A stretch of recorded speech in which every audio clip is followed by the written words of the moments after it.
नमस्कार.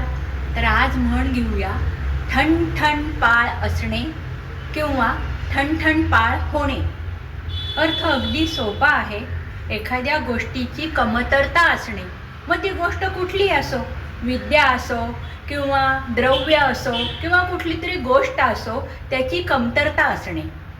आता दरवर्षी ते लोक त्या नदीला बांध घालतात, परंतु प्रचंड पाऊस त्यामुळे तो बांध दरवर्षी वाहून जातो आणि उन्हाळ्यात ती नदी म्हणजे ठणठण पाळ होते.